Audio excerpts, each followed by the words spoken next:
વાલા કોણ કોણ જોવાને કર્યું રે મારો વાલો વગાડતો જાય વગાડો તો જરા ગમ ચારા પડી ગયા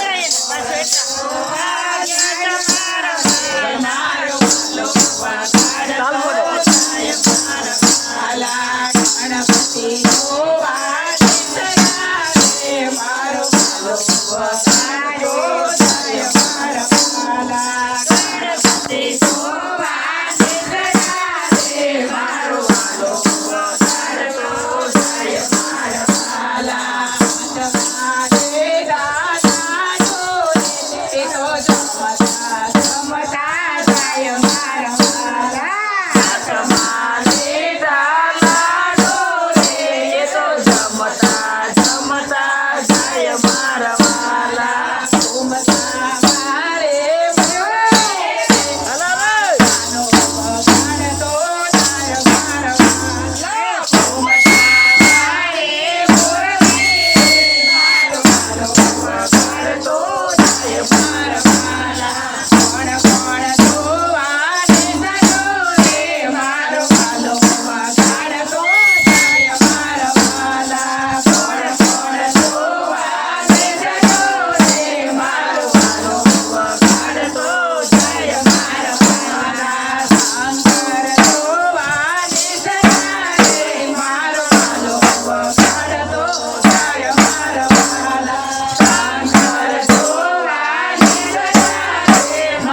જય શ્રી કૃષ્ણ, જય માતાજી. આ બેન સિદ્ધપુરથી આવ્યા છે મુંબઈ અને અમારા મંડળ શક્તિ મહિલા મંડળની રાધા તરીકે ઓળખાય છે. એનું ભજન ગમ્યું હોય તો તમે ચોક્કસ જોજો અને લાઈક શેર ને જરૂર કરજો. એટલું મારું કહેવું છે. ખાસ મારી વિનંતી શક્તિ મહિલા મંડળને તો ખાસ વિનંતી રાધાને નથી એક લાઈક બી નથી કોઈ કરતું.